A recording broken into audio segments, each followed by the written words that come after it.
Good morning students. இன்றைக்கி நம்ம பார்க்கக்கூடிய டாபிக் என்ன அப்படின்னா, அதாவது கிரெடிட் கண்ட்ரோல் மெஷர்ஸ் அப்படின்னு சொல்லுவோம். கிரெடிட் கண்ட்ரோல் மெஷர்ஸ் அப்படின்னா கடன் கட்டுப்பாட்டு முறைகள் அப்படின்னு சொல்லுவோம். கடன் கட்டுப்பாட்டு முறைகள் அப்படின்னு சொல்லுவோம். இதை பற்றி தான் நம்ம ஃபஸ்ட்டு பார்க்க போகிறோம். அதுக்கு முன்னாடி அந்த டேப்லர் காலம் இருக்கு இல்லையா, அந்த ஃப்ளோ சார்ட் மாதிரி இருக்கு இல்லையா, அதை பார்க்கலாம். அதாவது கிரெடிட் கண்ட்ரோல் மெஷர்ஸ் அப்படின்னா கடன் கட்டுப்பாட்டு முறைகள். இதை ரெண்டு விதமாக பிரிக்கிறாங்க.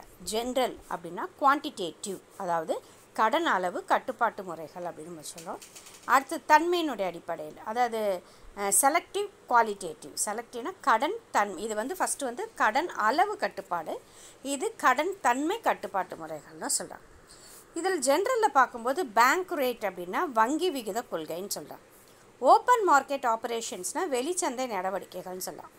வேரியபிள் கேஷ் ரிசர்வ் ரேஷியோ அப்படின்னா மாறும் குறைந்தபட்ச வங்கி ரொக்க இருப்பு விகிதம் அப்படின்னு சொல்லலாம். இதே செலக்டிவில் நம்ம பார்க்கும்போது ஃபஸ்ட்டு ரேஷனிங் ஆஃப் கிரெடிட் அப்படின்னா கடனினுடைய பங்கீடு அப்படின்னு சொல்லலாம்.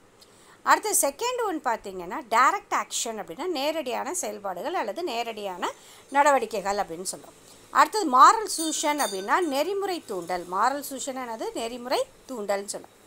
அடுத்து பப்ளிசிட்டி அப்படின்னா விளம்பரப்படுத்துதல் அப்படின்னு சொல்கிறோம். பப்ளிசிட்டினா விளம்பரப்படுத்துதல். Fifth one regulation of consumer credit அப்படின்னா நுகர்வோரினுடைய கடனை நெறிப்படுத்துதல் ஒழுங்குபடுத்துதல் அப்படின்னு சொல்லலாம். மார்ஜினல் ரெக்குயர்மெண்ட்ஸ் அப்படின்னா விளிம்பு நிலை அப்படின்னு சொல்லலாம். மார்ஜினல் ரெக்குயர்மெண்ட்ஸ் அப்படின்னா விளிம்பு நிலை அப்படின்னு சொல்லுவோம். அதுக்கு தகுந்த மாதிரி தொகைகள் தேவைகளை மாற்றி அமைக்கிறது அப்படின்னு சொல்லுவோம். இதை பற்றி தான் நம்ம இன்றைக்கி பார்க்க போகிறோம். இப்போ நம்ம அந்த பேராகிராஃப்க்கு போகலாம். Credit control is the primary mechanism available to the central banks to realize the objective of monetary management. அதாவது இந்த கடன் கட்டுப்பாட்டு நுட்பம் அதாவது என்ன அப்படின்னா, கண்டிப்பாக மைய வங்கி தான். மைய வங்கியினுடைய மேலாண்மை நிர்வாக முறைகளுக்கு, அதாவது பணவியல் சம்பந்தப்பட்ட நிர்வாகத்தை செய்வது தான் இதனுடைய மிக முக்கியமான நோக்கமாக இருந்திருக்கு. அதான் இந்த அப்ஜெக்டிவ்ஸ் ஆஃப் மானிட்டரி மேனேஜ்மெண்ட், அந்த பணவியல் மேலாண்மை தான் இவங்களுடைய மிக முக்கியமான நோக்கமாக இருந்திருக்கு. The RBI is much better placed than many credit control அப்படின்னு சொல்லலாம். அதாவது இந்த ஆர்பிஐ தான் பார்த்திங்கன்னா இந்த ரிசர்வ் பேங்க்கு தான் எல்லா வங்கிகளுடையும் அந்த கடன் கட்டுப்படுத்தக்கூடிய அந்த முறைகளை சிறந்தவையாக செய்கிறாங்க அப்படின்னு சொல்லலாம்.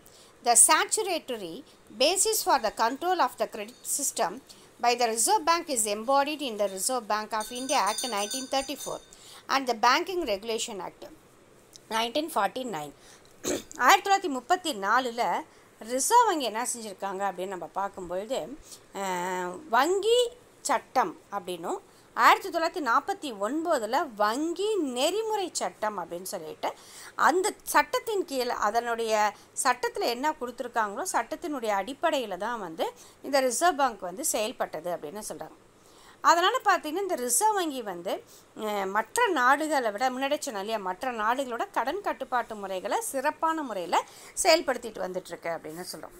இப்போ நம்ம இந்த மெத்தட்ஸ் ஆஃப் கிரெடிட் கண்ட்ரோல் போகலாம். கடன் கட்டுப்பாட்டு முறைகளை பற்றி நம்ம பார்க்கலாம். குவான்டிடேட்டிவ் ஆர் ஜென்ரல் மெத்தட்ஸ்னு சொல்லியிருக்காங்க. கடன் அளவு கட்டுப்பாடு முறைகள் அப்படின்னு நம்ம சொல்லலாம். ஃபஸ்ட்டு நம்ம பார்க்கக்கூடியது பேங்க் ரேட் பாலிசி, அதாவது வங்கி விகித கொள்கைன்னு சொல்லுவாங்க. வங்கி விகித கொள்கை அப்படின்னு சொல்லலாம். பார்க்கலாம்.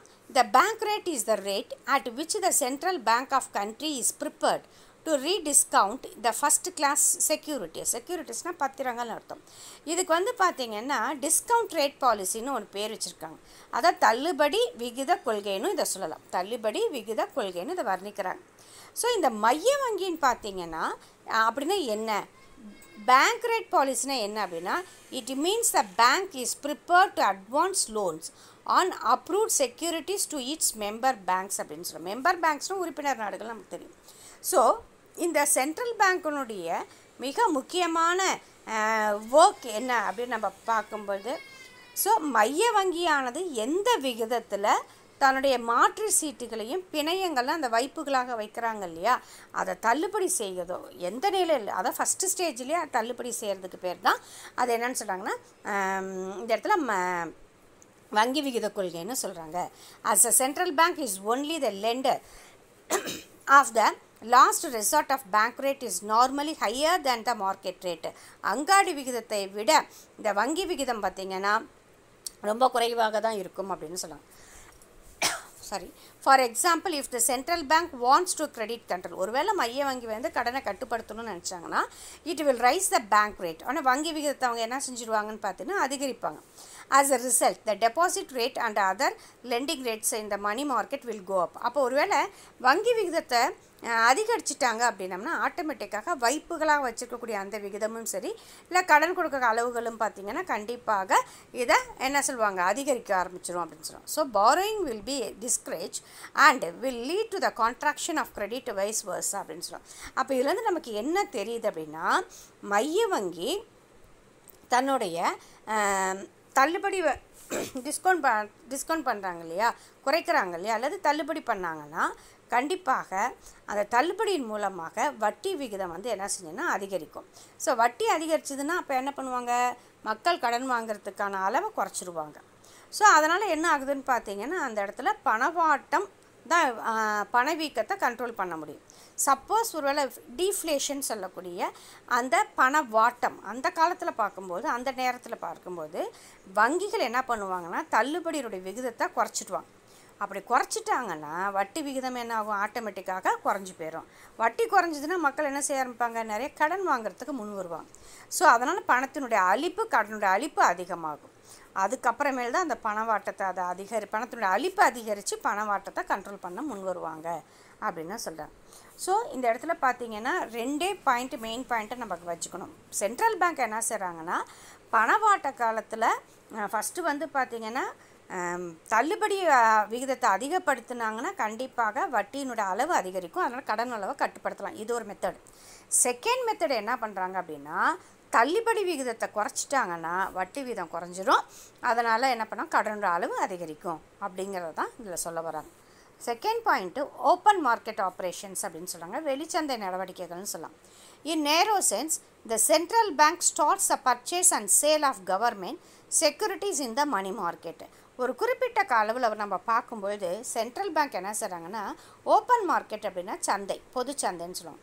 அதில் அரசாங்கத்தோட கடன் பத்திரங்களை வாங்குறது, அதை என்ன பண்ணுறாங்க, கடன் பத்திரங்களை வெளியிடுவது, அதை திரும்ப வாங்குறது. இதுதான் வந்து வெளிச்சந்தை நடவடிக்கைகள்னு சொல்லலாம்.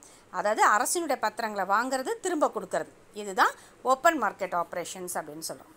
இன் broad sense the central bank purchases and sell not only government securities but also other proper eligible securities like bills and securities of private concerns. When the banks and the private individuals purchase these securities, they have to make payments for these securities to the central bank அப்படின்னு சொல்லலாம்.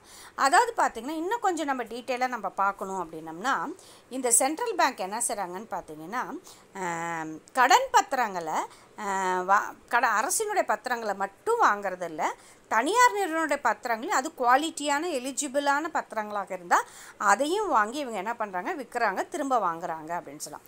இதனால் என்ன ஆகுதுன்னு பார்த்தீங்கன்னா commercial banks வணிக வங்கிகளாக இருந்தாலும் சரி இல்லை இண்டிவிஜுவலாக இருந்தாலும் சரி தனிநபர்களாக இருந்தாலும் சரி அந்த பத்திரங்களை வாங்கும் பொழுது என்ன ஆகுது, பணத்தினுடைய கடனுடைய அளவும் மாற்றங்கள் வருது. பணத்தினுடைய அளவுலையும் கடன் வாங்கக்கூடிய முறைகளையும் மாற்றங்கள் வருகிறது அப்படின்னு சொல்லலாம். இதன் மூலமாக என்ன செய்ய முடியும், இன்ஃப்ளேஷனை கட்டுப்படுத்த முடியும் அப்படின்னு சொல்லலாம். ஸோ அப்போ என்ன பண்ணாங்க, கடன் பத்திரங்களை வந்து அவங்க வெளியிடும்பொழுதோ இல்லை திரும்ப பெறும்பொழுதோ வணிக வங்கிகள்கிட்டையோ பொதுமக்கள்கிட்டையோ அவங்க ரொக்கமாகவோ அப்படி மாற்றும்போது கடனுடைய அளவு பணத்தினுடைய அளவு கடன் பணத்தினுடைய அளவு அதிகரிக்கிறதுக்கான வாய்ப்புகளை கொடுக்குறாங்க.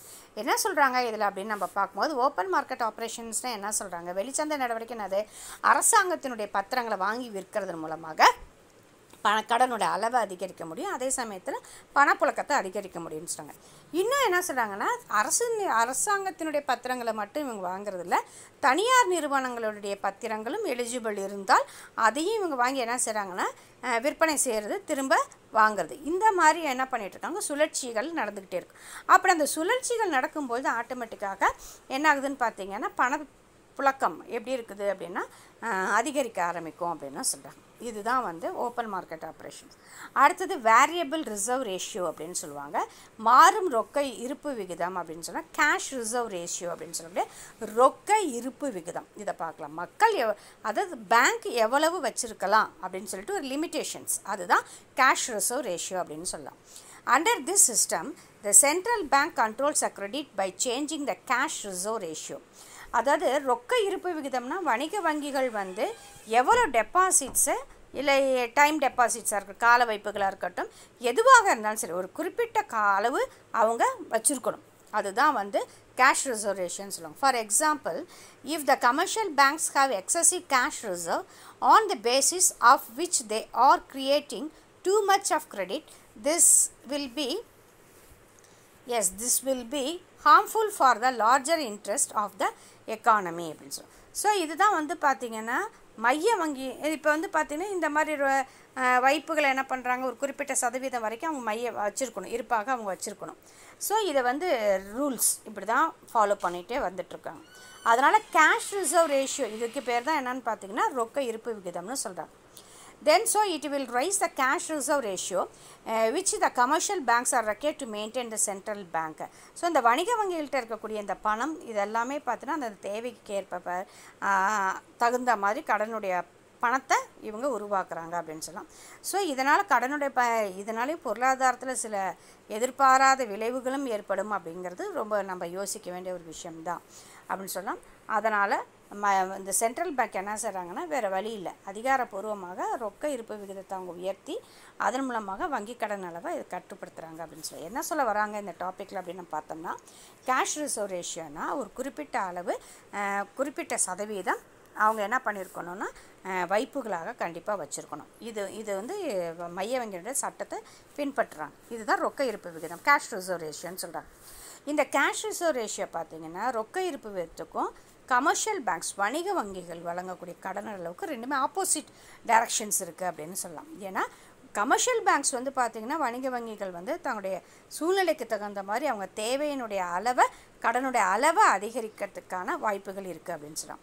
ஆனால் அந்த கடனுடைய அளவு அதிகரிக்கும் போது நிறைய விளைவுகளும் ஏற்படும் அப்படின்னு சொல்லலாம், எதிர்பாராத விளைவுகள் ஏற்படும் சொல்லலாம். அதனால் இந்த சென்ட்ரல் பேங்க் என்ன செய்கிறாங்கன்னா வேறு வழி இல்லாமல் கேஷ் ரிசர்வ் ரேஷியோவை சிஆர்ஆர்னு சொல்லுவாங்க, இதை அதிகாரத்துக்கு மூலம் கடனை கட்டுப்படுத்த முடியும் அப்படின்னு சொல்லலாம். இங்கே ஒரு பாக்ஸ் கொடுத்துருக்காங்க, சிஆர்ஆர் ப்ளஸ் எஸ்எல்ஆர்ட்டு.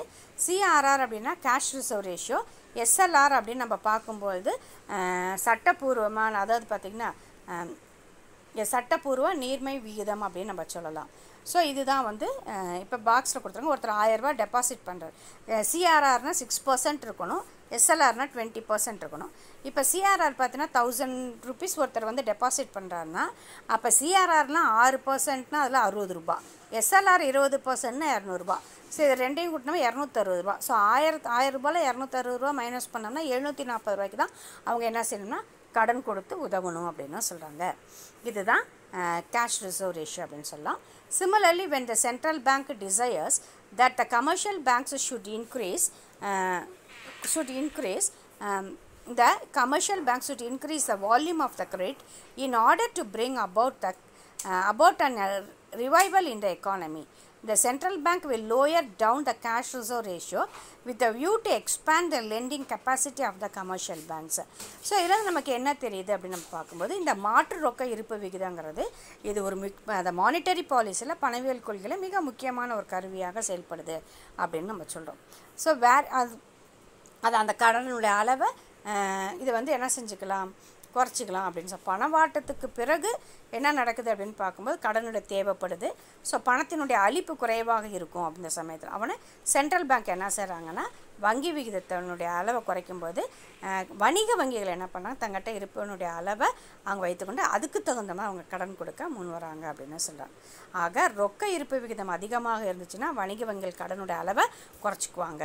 ஸோ ரொக்க இருப்பு விகிதம் குறைஞ்சினா தான் கடனுடைய அளவு அதிகரிக்க முடியும் அப்படிங்கிறத சொல்கிறாங்க.